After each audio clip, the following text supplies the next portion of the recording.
جانتا ہو کہ وہ کیسا ہے۔ امام فرماتے ہیں ملیں گے خوشی کے ساتھ، ایک دوسرے سے کندھا ملا کر صف میں کھڑے ہوں گے، لیکن دل ایک دوسرے سے متنفر ہوں گے۔ خدا ہمیں ان قباحتوں سے بچائے۔ مل کر صلوات پڑھے محمد۔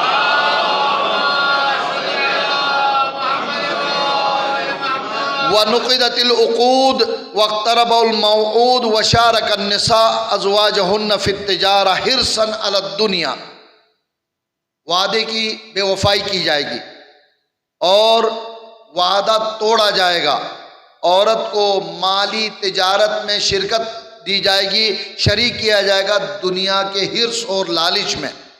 وَعَلَى الْأَصْوَاتِ الْفُسَّاقِ وَاسْتُمِعَ مِنْهُمْ، فاسقوں فاجروں یعنی ناچ گانے کی طرف اشارہ کیا، آوازیں باقاعدہ شوق سے کان لگا کر سنا جائے گا۔ گانے کی بات تو بہت پرانی ہو گئی، اب تو منقبت اور نوحہ سننا بھی ہمارے لیے مشکل ہوا ہے۔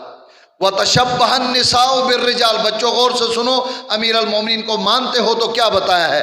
وہ وقت ہوگا جب میرے فرزند کے ظہور کا وقت، مرد عورت کی طرح بنیں گے، وَالرِّجَالُ بِالنِّسَاءِ، اور عورتیں مرد کی طرح بنیں گے۔ جنس تبدیل کرنے کی بات نہیں کر رہا ہوں، طریقہ اختیار کرنا۔ بڑے تفصیل سے علماء نے اس پر وضاحت کی ہے۔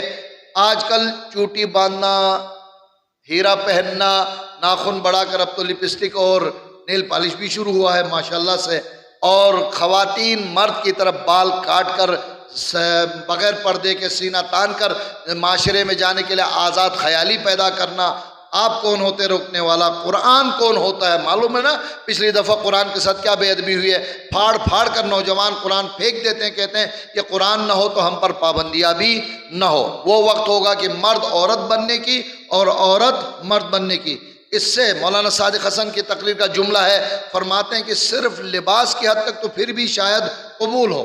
مثلاً پرانے زمانے میں پینٹ عورت بہت کم پہنتی تھی، اب معاشرے کا حصہ بن کے شاید کوئی قباحت نہ ہو، لیکن یہ کہ مرد کو پردہ تو نہیں کرنا ہے، پردہ عورت کو کرنا ہے۔ عورت کو داڑھی تو نہیں رکھنی ہے، مرد کو رکھنا ہے۔ مرد داڑھی کاٹ دے اور عورت پردہ چھوڑ دے، یہ ہے تشبہ النساء بالرجال والرجال بالنساء۔ آج تک مومن کو یقین بھی نہیں ہوا کہ یہ کوئی اسلامی حکم ہے۔ بچی ہے 18 سال 20 سال 25 سال، مولانا صاحب اس کا کیا پردہ؟ میں نے عرض کیا 9 سال میں شریعت کے احکامات لاگو ہوتے ہیں۔ وَتَفَقَّهُ لِغَيْرِ الدِّينِ، علماء کی بات، ہمارے لائن کی بات، کیا لوگ دین کو دین کے علاوہ دنیا کے لیے حاصل کریں گے، دین میں نقطے سمجھیں گے، آیات سے نقطے نکالیں گے، آیات سے ایسے پوائنٹ نکالیں گے آج تک خدا اور خدا کے رسول نے بھی نہیں بیان کیا، دنیا کی خاطر ایسا نقطہ پیش کریں گے جس کا دین سے تعلق نہ ہو۔ اور آخری بات جو اتنا عام ہے کہ اب شاید اسے کوئی ظہور کی نشانیوں میں شمار بھی نہ کرے، وَرَكِبُوا ذَوَاتِ الْفُرُوجِ السُّرُورِ، اس زمانے میں ٹی وی کا بتانا مشکل تھا نا، امام نے کہا شیشے میں شکل نظر آئے گی، مائک کا اور ٹیلی فون کا بتانا مشکل تھا، لوہے میں آواز آئے گی۔ اسی طرح کا وہ وقت ہوگا جب آگے پیچھے لائٹیں والی سواریوں پر سوار ہوں گے۔ ان بیچاروں کو کیا پتہ جب گھوڑے اور گدھے پر سوار ہوتے تھے، گھوڑے میں آگے پیچھے لائٹ کون سی آنے والی تھی؟ اب کار پر گاڑی پر سوار کرنے والے کو تو یہ کوئی نئی بات نہیں لگ رہی ہوگی، کہا ہوگا امیر المومنین ہم تو اپنی گاڑی چلائیں گے، منع نہیں ہے، لیکن جدید ایجادات کی طرف اعلان فرمایا۔ اینٹینا سمجھانا تھا، اب کیا سمجھائیں مولا؟ کیا بتایا؟ لوگوں کی چھتوں پر شیطان کی سینگ ہوگی۔ لوگوں نے کہا یہ کیا ہوگا؟ کہا کہ ایک لوہا لگائیں گے، اس کے ذریعے سے آوازیں اور تصویریں آئیں گی۔ اب ہمارے بچے پریشان ہوں گے اس کے لیے، اب تو اینٹینا بھی انٹی کے ساتھ پرانا ہو گیا وہ بھی، اب اس اینٹینا کی مثال اب کیا دیں؟ لیکن عزیزان گرامی، یہ وہ باتیں ہیں کہ جنہیں 1400 سال پہلے امیر المومنین اور اولاد علی نے ہماری حفاظت اور دین کی حفاظت کی خاطر بیان فرمایا ہے۔ ان قباحتوں سے بچنے کی پروردگار ہم سب کو توفیق عطا فرمائے۔ بآواز بلند صلوات پڑھے محمد۔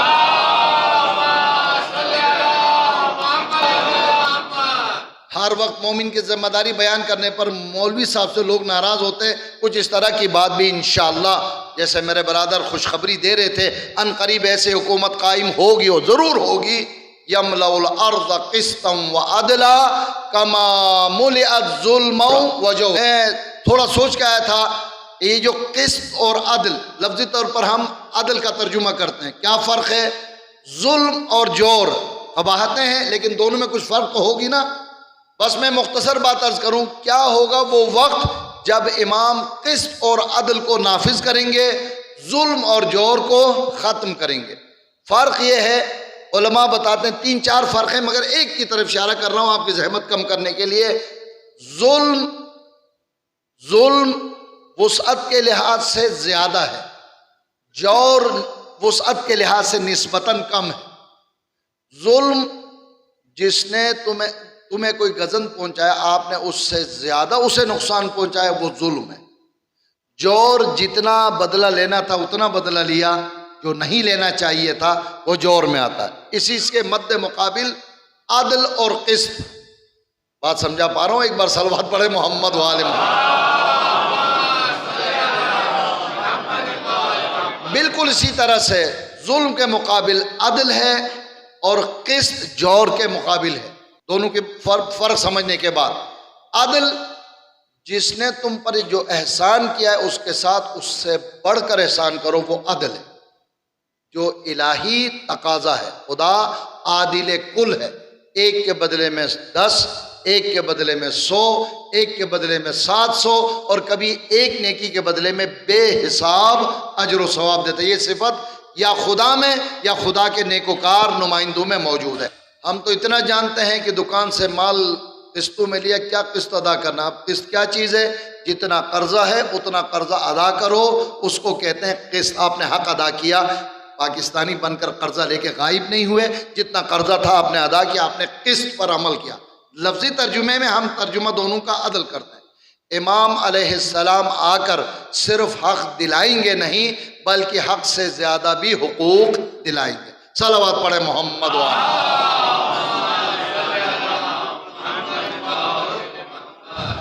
امام علیہ السلام کے ظہور کے بعد کیا ہوگا؟ ایسا ہوگا کہ ذکر بھی نہ کرو۔ سب سے پہلے لوگ خوش ہوتے ہیں نا، ہمارے ہی استاد کا جملہ ہے، کچھ مومنین جذبات میں آ کر مولویوں کے گردن کو چومتے ہیں، تاکہ یہاں پر جب مولا کی تلوار چلے گی تو تلوار کو تو نہیں چوم سکتا ہوں، پہلے سے کٹنے والے گردن کو چوموں۔ میں بھی مانتا ہوں ایسا ہی ہوگا۔ کچھ روایتیں ہماری لائن کے لوگوں کی ذمہ داری کو ضرور بیان کریے، لیکن یاد رکھیے گا سب کے ذہن میں علم اور علم والے کا ایک مقام ہے یا نہیں؟ عالم ہونے کے باوجود وہ بھی مولا کی تلوار سے نہیں بچ سکے۔ جو گنگے ہیں، بہرے ہیں، اندھے ہیں، ان کا حشر کیا ہوگا اس کے بارے میں کیوں نہیں سوچتے ہو؟ سمن بکمن عمیٌ فہم لا یرجعون۔ اے نبی، کنہیں یاد آیتیں سنا رہے ہو؟ یہ باتیں کن کو سنا رہے ہو؟ یہ گنگے ہیں؟ تھے گنگے؟ بالکل نہیں، بڑے ہوشیار تھے، بڑے سننے والے تھے، بڑے بولنے والے تھے، بڑے دیکھنے والے تھے۔ سمن بکمن عمیٌ، سب کو یاد ہو، میں کیا بتاؤں آپ کو؟ لہٰذا انسان کو گنگا بہرا بن کر دوسرے پر آنے والی نشانی کو دیکھ کر خود خوش نہ ہو کہ یہ اس کے لیے کہا ہے، مجھے تھوڑی کہا۔ نہیں، ہم نے کچھ زمانے دراز سے دوسرے نہ ماننے والوں پر اعتراض کر کے اپنے آپ کو آرام سے ریلیف دیا ہے، سکون دیا ہے کہ بس ہماری کوئی ذمہ داری نہیں، امام آئیں گے آرام سے نیاز بانٹیں گے اور ہم مل کے کھائیں گے، اس میں کیا پریشانی ہے؟ نہیں عزیزان محترم، مومن کی بہت زیادہ ذمہ داری ہے، بلکہ جتنی نشانیاں، جتنی علامتیں ائمہ نے بیان کی ہیں، ان نشانیوں کے لحاظ سے میری آپ کی ذمہ داری بیان کی گئی ہے کہ آپ ان قباحتوں سے بچیں، تاکہ حجت خدا آئے تو شریعت نافذ کرنے میں، یملأ الارض قسطا وعدلا کرنے میں امام کو آسانی فراہم ہو۔